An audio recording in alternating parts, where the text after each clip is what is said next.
to another week of Midwest Mayhem. I'm your host, Matt Martin, this time with my partner in crime, Trevor Goldstein. This week 13, it's the 12th game for every team in the country, well, almost every team in the country this week. One of the biggest games of the season this week, and it's a big one for us. Ohio State versus Michigan. It's going to be a fun one. Versus number 3. All of the marbles are on the line. And when I mean all of the marbles, I absolutely mean marbles. It's going to be a fun one. What do you think, Trev? Dude, I can't contain my excitement for this one. It's like I wasn't really an Ohio State fan for the 1 versus 2 matchup about a decade ago. So this is going to be my matchup, 2 versus 3. Every which way I do it, I see a different result every time. This is going to be a hell of a game between two epic teams, 2 teams that I do think are the 2 of the best 4 teams in the country, but only one of them has a chance of making a playoff, and that's going to be the winner of the noon game on Saturday. So I am so stoked and ready to go to just get pumped up for that game. Oh, yeah, it's going to be fun. And we're both going to be there. The stadium's going to be electric. It's going to be an incredible atmosphere. I'm so excited. So for most of the podcast today, I think we're just going to break down the game of the week. I don't care about the Iron Bowl. I don't care about the Apple Cup, their side of the world, but this is a country about football, and this is the biggest game of the week. It's all that matters. Ohio State versus Michigan. The history explains itself. Let's get to it. So first position group we're going to talk about, very important position. One side, written now. You have one of the best quarterbacks in the country in JT Barrett, and on the other side, it's up in the air. Yeah, I was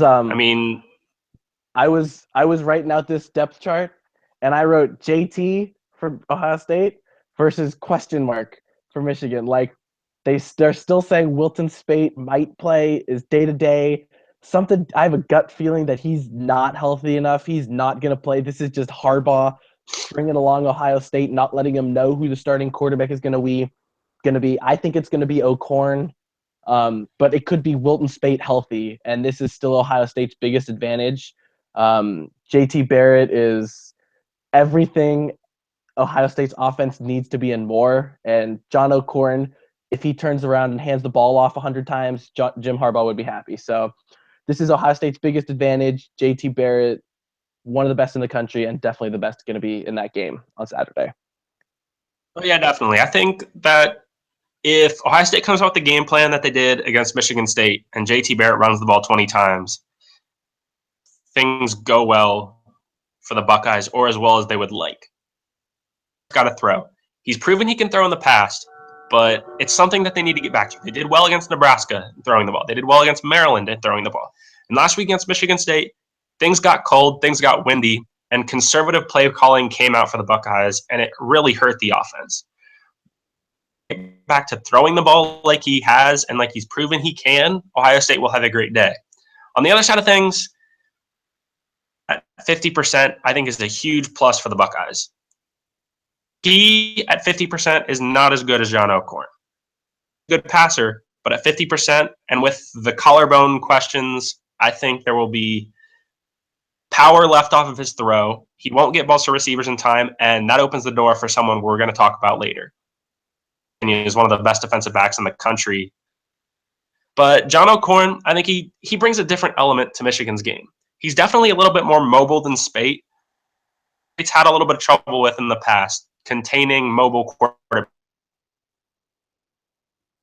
They did well against Tommy Armstrong and Emerson and Norcross, and having a somewhat mobile quarterback back there scares me a little bit, but I would love to see Wilton Speight play at 50%. I think that is huge for the Buckeyes if he's able to suit up and play. Right next to each quarterback, you've got some pretty fantastic running backs. And for Ohio State, one of the best freshman running backs in the country, Mike Weber. He just got over 1,000 yards rushing last season, which he's the 3rd Buckeye running back in history to do that. And on the other side, Michigan runs by committee. And to me, they're all very impressive runners. Yeah, They totally running back that committee, and I was filling this out. I even threw in their fullback, Khalid Hill, because he gets the ball at like the 2-yard line and he will get in. So between all their running backs versus Mike Weber, I was deciding for a little bit who I think Mike Weber is a small advantage for Ohio State just because he's a guy you can just give the rock to 25 times, and Michigan doesn't have that guy. And He's baby Zeke. In a game like this, this is exactly what I think is best.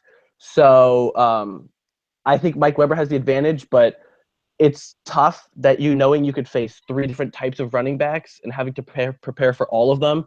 Each of them can do whatever they want. So it's a great and intriguing battle between the running backs. And I think Mike Weber, who is a baby Zeke, has the slight advantage over Michigan's running backs. Yeah, I don't disagree with that, but I also think that Davion Smith has hit kind of a hot streak right now. Running the ball very well the last couple of games, and then you give guys like Chris Evans the ball and Ty Isaac the ball. A different change of pace. It's not something that Ohio State's seen this year, seeing 3 or 4 guys carry the ball on 4 consecutive plays. It is definitely going to present a challenge. If anyone is up to this challenge, it's Ohio State's defensive line and linebackers. That a little bit later. A guy that sort of a wrench in plans that play Ohio State. And it's hard to figure out where we're going to place him. But Curtis Samuel's a guy who can play running back. He's a guy that I don't really like direct snapping to non-quarterbacks, but I'm comfortable doing that with. I really like Curtis Samuel. He's one of the most explosive players in college football. Anytime he touches the ball, you know he could go for 6. And running back or putting him at wide receiver takes the level of that position from here to here. He's a really impressive player, and I don't know where Ohio State would be right now without him. Yeah, one of the only, I believe 2 weeks ago, he was the only player on FBS with 500 rushing yards and 500 receiving yards. And now he's at like 800 receiving yards and 650, 700 rushing yards. And he's the only player to do that. He's so just all-purpose, all-around, so important to this offense. He's their explosive, big play, explosive guy. He is probably my biggest key to Ohio State's victory on Saturday. Yeah, and speaking of having a lot of receiving yards, Ohio State doesn't have that many guys with a ton of receiving yards. And looking at the receivers that Ohio State has, if you throw Curtis Samuel in there, again, it takes them from maybe an average group to a well above average group. But aside from Curtis Samuel, you've got deep threat Noah Brown. He's made some great plays this year, but has been very quiet at a lot of other times. Paris Campbell's another guy who has potential to break out as a kick returner, but at a lot of times this year he's been quiet, and we haven't thrown him the ball that much. And then James Clark is a guy who's gotten quite a bit of targets the last couple of weeks, but hasn't been able to haul in catches like you'd like him to. You might get a couple of drops a game from him. You might get some nice catches, but he's mainly in there to block, which he's very good at. In a passing game, you need him to haul in these short 5-10-yard catches, keep the chains moving, keep the drive moving. From Ohio State's receiving core on Saturday, it has been a season of question marks. You never know which group is going to show up. Against Oklahoma and had a phenomenal game, especially Noah Brown. You don't know what's going to happen there. On the other side of the ball, or on the other side of the field, Michigan's receiving core, there's 3 guys, Amara Darboh, Jehu Chesson, and Jake Butt. Check mark to Michigan on this side of the ball. I think their 3 receivers are too dynamic. Tight end in the country, Jake Butt. He blocks, and he catches the ball better than any tight end out there. Darboh and Chesson, they're phenomenal receivers. They've got speed, they've got quickness, and they've got good hands. They catch the ball for whoever's playing quarterback at Michigan. I think I got to give Michigan the nod at the receiver category. Yeah, and we're talking about Curtis Samuel being added to the wide receiver core for Ohio State. It wouldn't be fair if we did that and didn't include Jabril Peppers having a couple snaps in the slot that just takes their level of wide receiver to the next level as well. But yeah, I mean, this is one of the few positions in like on the whole field where it's very clear Michigan has an advantage. Chess and Darbo, but I mean, there's no ifs, ands, or buts. They are better than Ohio State on every facet. Um, that that's going to be an intriguing matchup to watch. Michigan's wide receivers and tight ends versus what we'll talk about in a couple minutes in Ohio State secondary. But for the wide receivers and tight ends, Michigan has the full advantage. And moving down to the category that pretty much controls both offenses.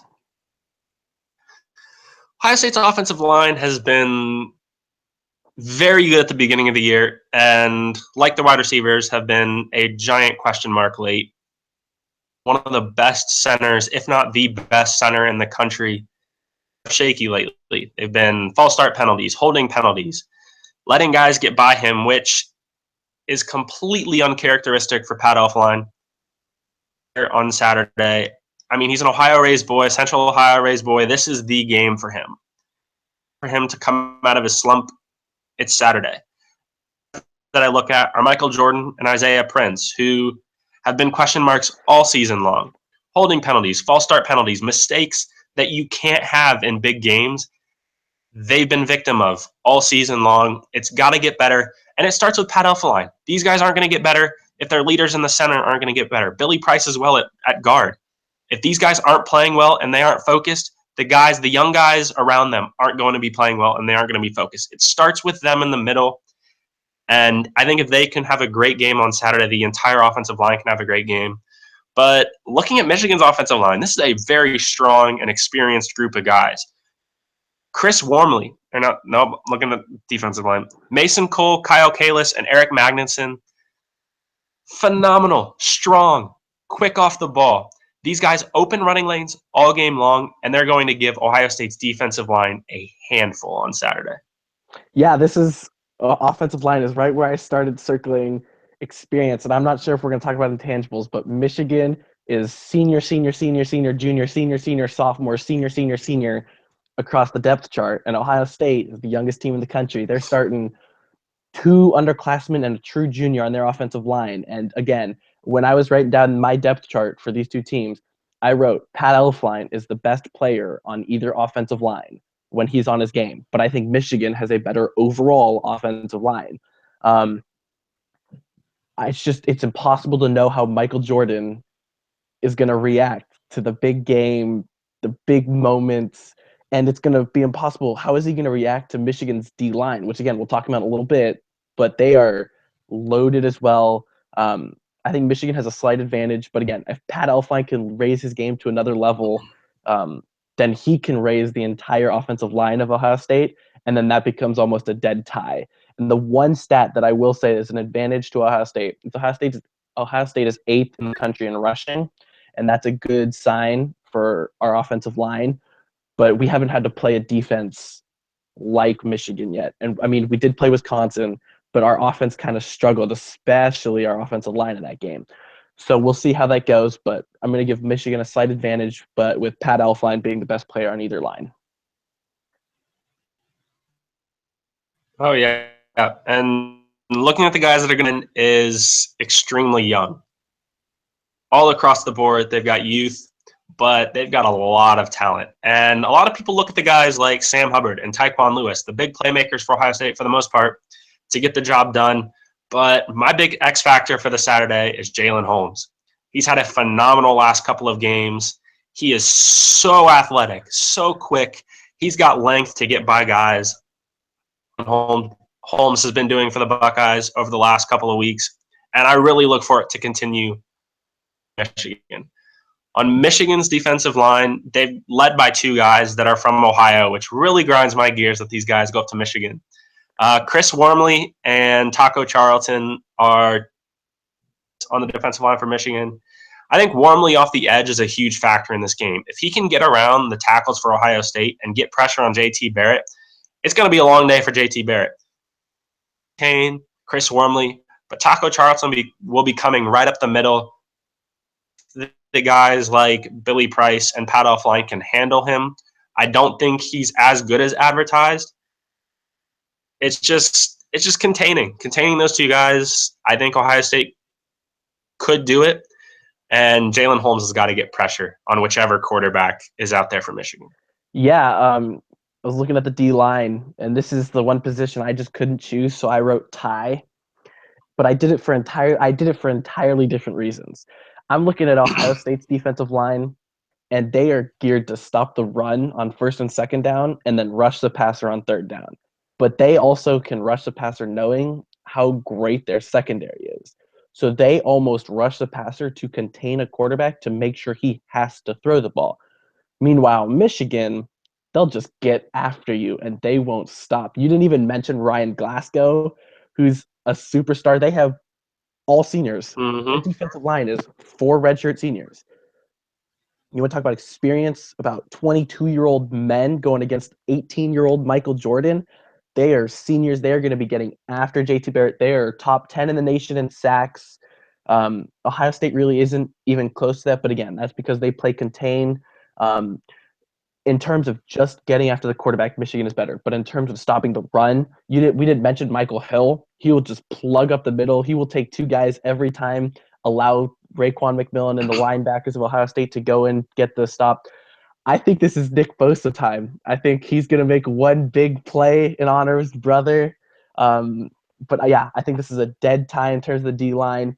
But if we're talking about offensive line versus defensive line, in the units, I think Michigan has a slight advantage, again, of going against our offensive line versus our defensive line going against theirs. So the thing I love most about this game is for all the glitz and glamour, all the attention it gets, the one constant is the game is decided in the trenches. Whichever line can contain and give their quarterback enough time and give their running backs enough lanes to run through. 99% of the time, that's the team that wins this game, because when it comes down to it, this is old school football. This is going to be blood in your mouth, grinded out. This is going to be old time football, offensive line, defensive line in the trenches. I love it. It's going to be one interesting battle. See who can control the line of scrimmage. Whoever does has a really good chance of winning this game. And the group of guys that can help control the line of scrimmage are the linebackers on each side. Michigan has got a good group. Gideon is probably one of the biggest constants in this rivalry over the last 4 years. He's been on the field, it seems like, all of the time against Ohio State. Mike McCray is another solid player in the linebacker core for Michigan. But the guy you really circle is Jabril Peppers. And continues to be one of the most talked about defensive players in the country. Probably one of the most talked about defensive players since Tyrann Mathieu at LSU.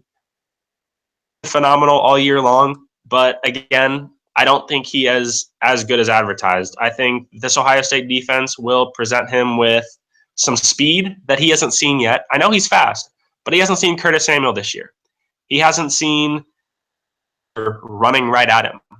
He is in for quite a day, and I think this will be the real test for Jabril Peppers. Will he show up? Will he be a non-factor? Look at a guy, State's linebacker core, Raekwon McMillan. I think his instincts, athleticism is great. Running back, he lineman. He is one of the best tacklers that I have seen in a long time at Ohio State. And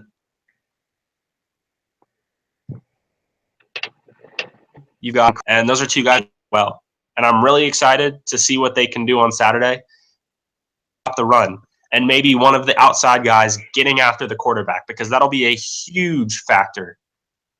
If you get Jerome Baker coming off the edge and crushing whichever quarterback is there, changer. Absolute momentum changer. And those are 2 guys on the outside. Worley can bring that momentum changer to the game in the shoe on Saturday. Yeah, I was writing down this position battle, and it was pretty simple for me. I wrote Raekwon McMillan versus Jabril Peppers. I think They each have good supporting casts. You mentioned Gideon and you mentioned Jerome Baker. But to me, this is the position where it's the battle of the stars. Raekwon McMillan, captain of the defense, best player on the defense, one of the best players, versus Jabril Peppers. And I completely disagree with you. I don't think he's overhyped. I don't think any of that could be said about him. I think he is legit.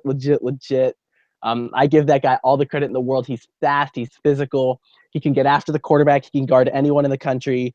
Jabril Peppers is going to be the reason that Michigan wins this game, just because of his athleticism and his ability to change the game. And that is what scares me the most as an Ohio State fan. Jabril Peppers can change the game just like that. In what way has he changed any game in terms of creating turnovers this year? He hasn't had to yet, is the problem. Michigan has almost just coasted. I mean, they took a top 10 Colorado team and just threw them aside after the first quarter of that game. Like, no one thought Colorado was going to be that great. Now they're a top 10 team. Jabril Peppers hasn't had to make a play yet in the fourth quarter when his team's season was on the line. He is going to have to do that on Saturday, and I am scared to death as a Buckeye fan that he will. I'm not too worried about it. I think his entire career he's been just there in the middle of the defense. He hasn't really ever made a play that changes a game. And going into the defensive backs now, he plays all season long for the Buckeyes and Malik Hooker. I think he's a better safety than Jabril Peppers. He makes so many tackles or at the line of scrimmage. Malik Hooker changes the game for Ohio State. All year long, he's made plays, pick sixes at the end of halves that swing the momentum, line of scrimmage that force punts. Malik Hooker has been a guy this year that has absolutely surpassed all of my expectations of him. Solid asset in the secondary, but he's been absolutely phenomenal. And I think he's up there for one of the best defensive players in the country just because of the tackles that he makes, the interceptions that he makes, the big plays that he contributes to this defense and this team. SportsCenter this morning, and one of the big college football, he was breaking down Malik, and watching some of the tape on Malik Hooker, the area that he can cover as from safety is absolutely, he can go from one side of the field at the numbers, out of the field at the numbers within a couple of seconds and take it to the house. I haven't seen Jabril Peppers do that in his entire career at Michigan. I don't think it'll happen on Saturday. But the rest of the DBs for Ohio State, I think, give them a slight advantage. Gary on corner have played incredible the entire year. The big circle that I draw for Ohio State is their other safety. He played corner last year in this game and got absolutely abused. He got abused for the entire first quarter and most of the second until he got hurt. It's unfortunate that he got hurt, but I think it really helped Ohio State's secondary.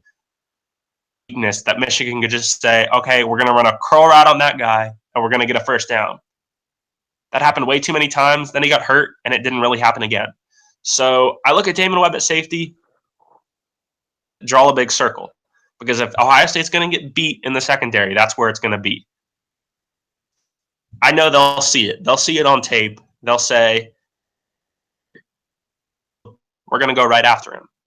So I circle that, but I get past Jordan Lewis. I think Jordan Lewis is one of the best defensive backs in the country. I think he's a better defensive back than Jabril Peppers.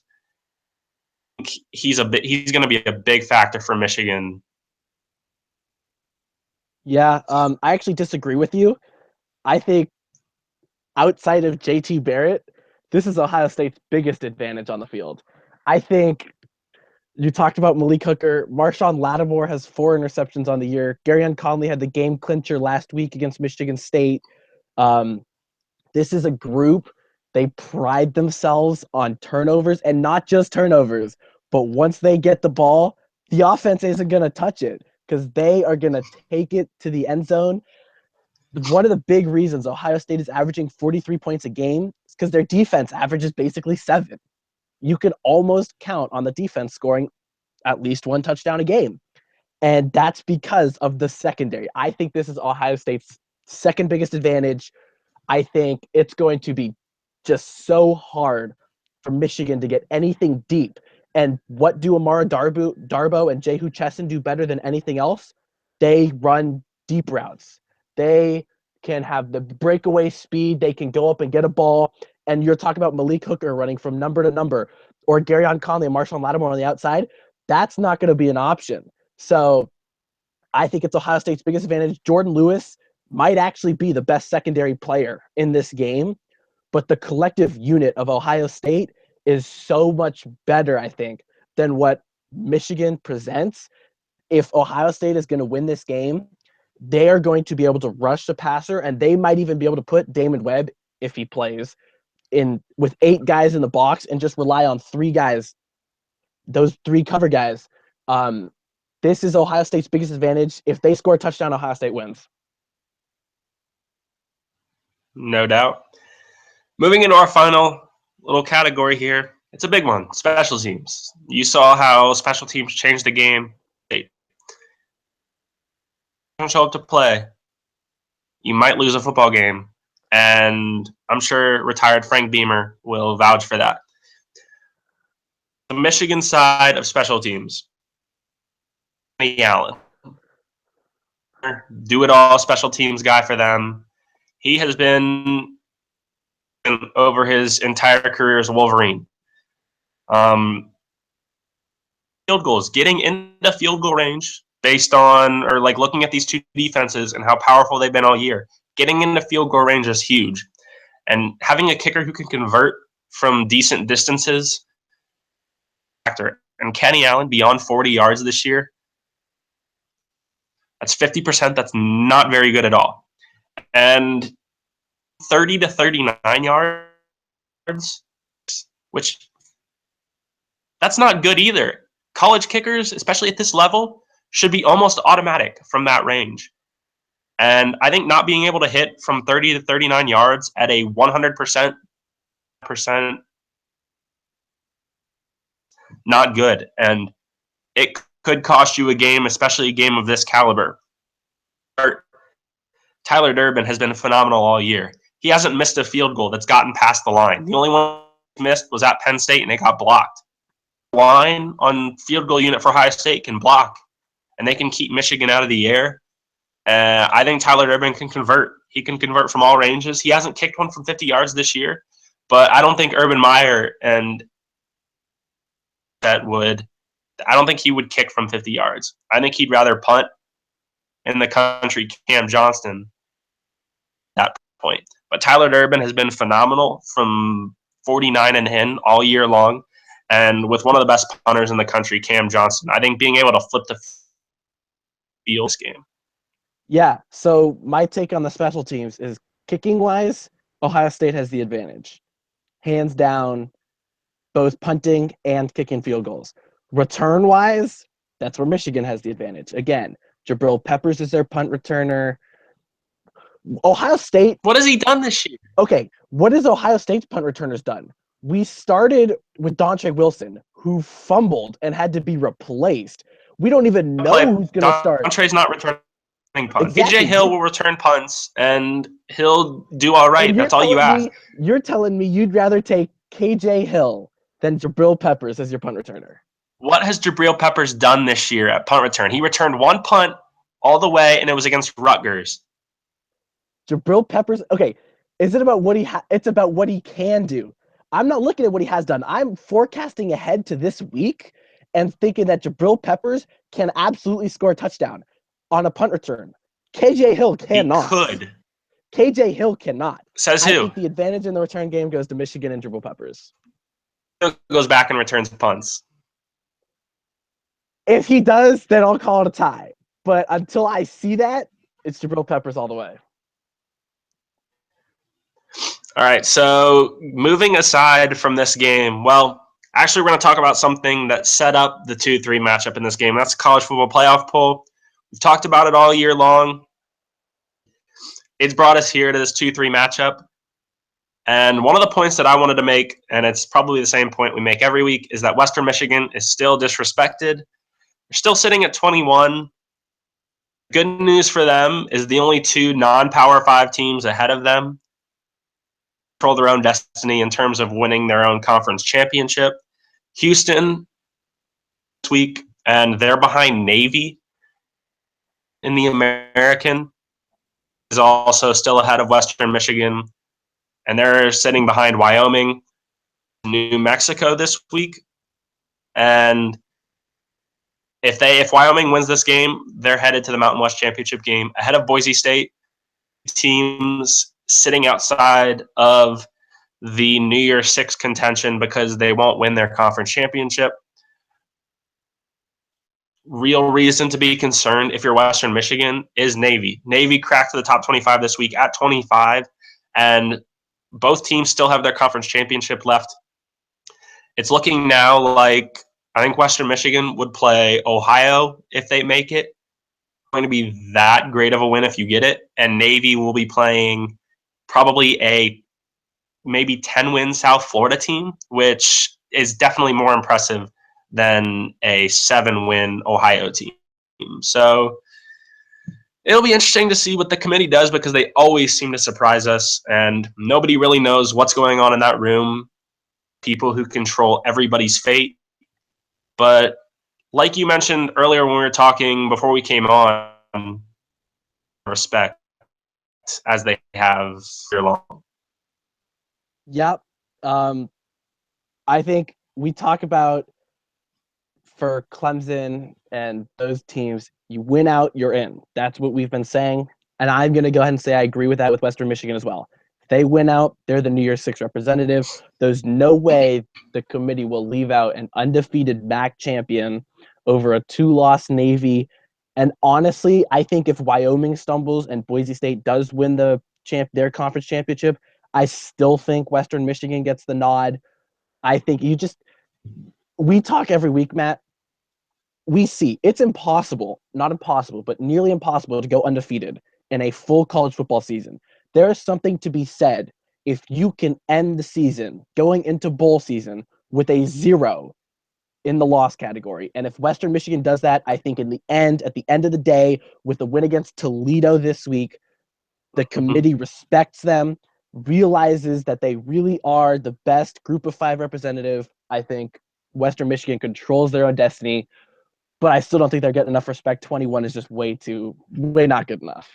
Absolutely. They're undefeated, and the committee needs to respect that. They're sitting at 11-0 now with one of the most efficient offenses in the country, and they're getting no respect. So we'll see what the game on Friday night against Toledo does for them. If they win, it should move them up a little bit, but again, the committee seems to surprise us every week with something, and it wouldn't be the first time that they've upset a large majority of people. All right, so moving into our final segment, our pick'em. This week we're kind of straying a little bit, and we're just taking the 5 best games, pushing the 3 Big Ten games out the window.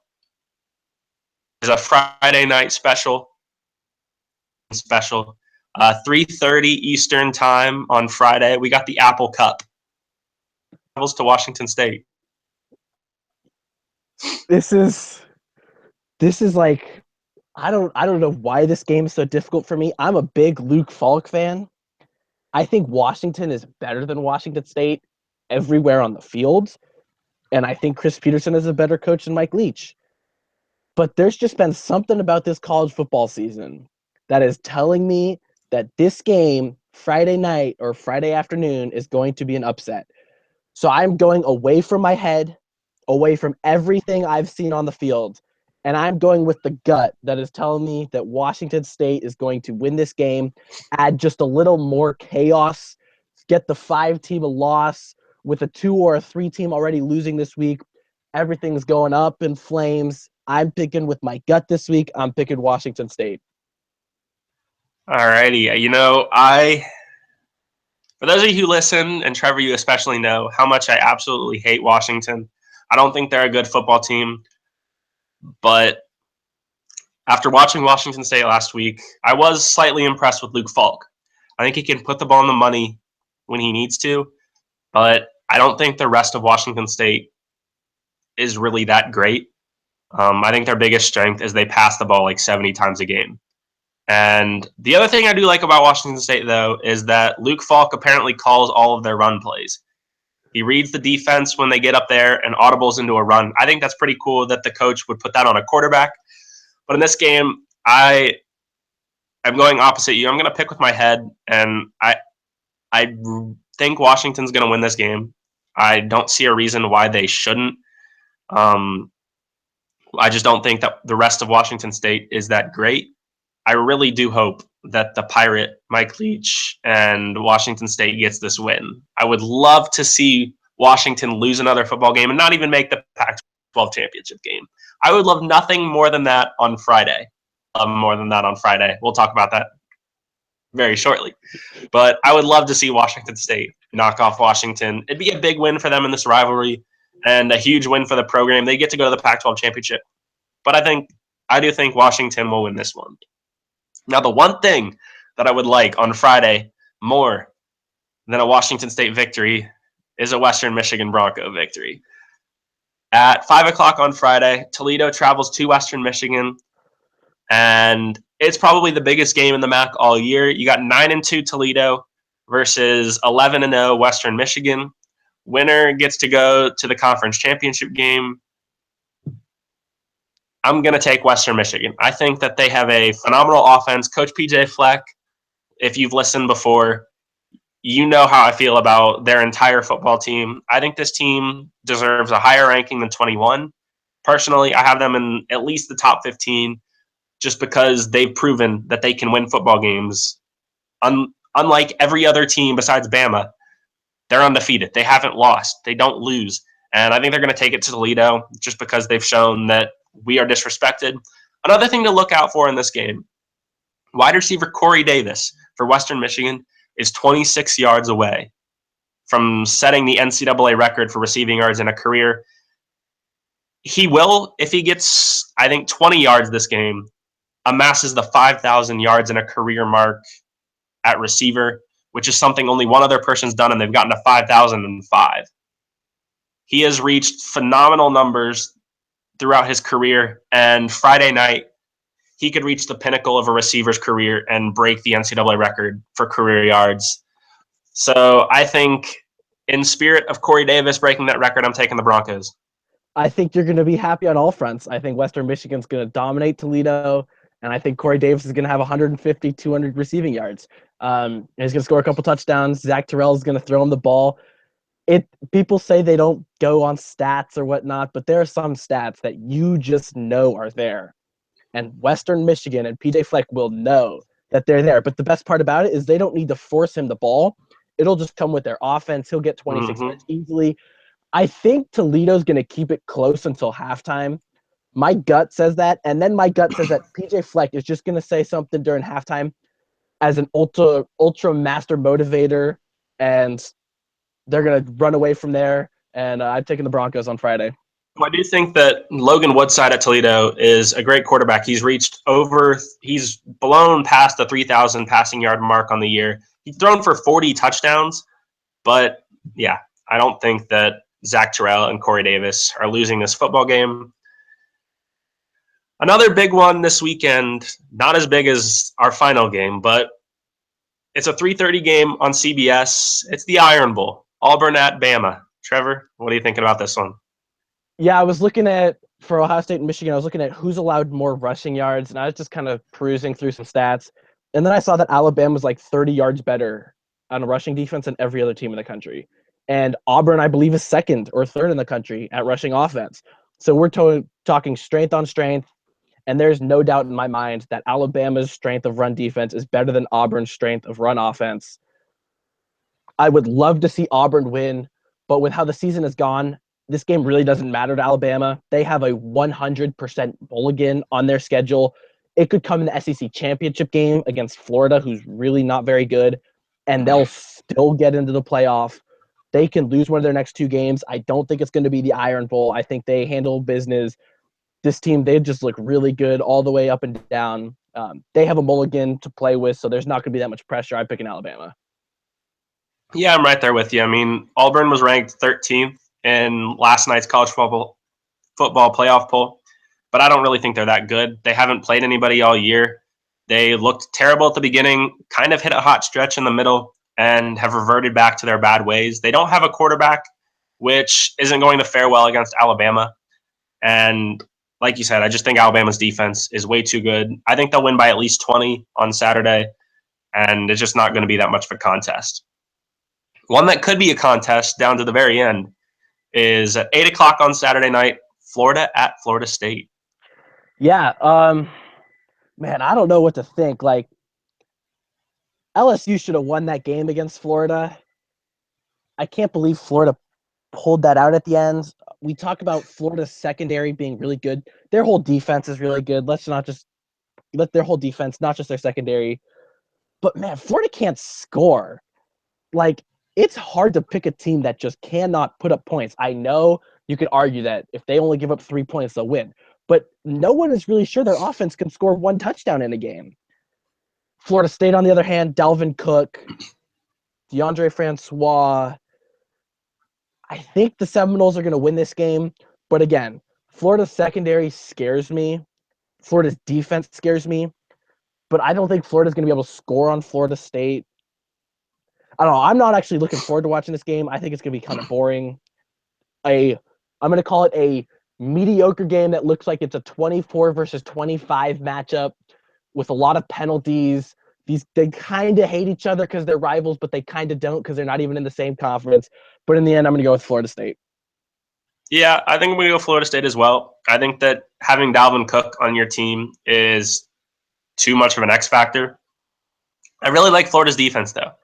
Like you said, they have shut a lot of people down, but I think that if LSU gets the ball 15 times on Saturday night and they score on two of those possessions, they'll have enough to win the game. If the offense is anywhere close to being relevant, Florida State only needs to score a couple of times and 17. they'll win the game. 17 is enough to beat Florida. So absolutely. And with Dalvin Cook, Florida State could do that. No doubt about it. All right, now moving on to the big one. We've been talking about it. The game. We've been talking about it all podcast long. We are going to go for actual predictions here. Score and all. Ohio State hosts Michigan Saturday at noon. Trevor, what are you taking? All right, so little shameless plug to make myself look a little bit smarter for all of you because I probably haven't looked smart a lot this year. When I was worried about Michigan State last week, Matt was throwing it off. He's like, nah, we're going to be fine, 38-10. Turns out it was a nail biter. I think that was really, really good for Ohio State to have that nail biter against Michigan. I remember what happened, I believe it was 2 years ago, when we lost to Michigan State, just a miserable game in the rain, in the shoe. It was last year. Last year. Came back and just annihilated Michigan in the Big House. I think it's going to be the same exact thing.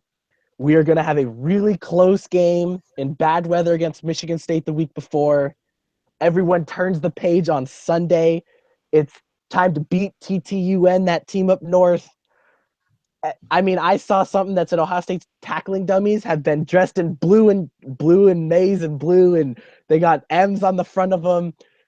The Urban Meyer is the X factor. I love Jim Harbaugh. All of you know that. Stanford, Niners, he is great for me and for success that I've had, but he is not Urban Meyer. Urban Meyer has an amazing track record in rivalry games. He'll get him up for this one. This is JT Barrett showing he is a Heisman candidate. This is Mike Weber showing he can become just as good as Zeke. This is Pat Elflein, his last game, the game. This is it. I am taking Ohio State 41-17. Oof. All righty.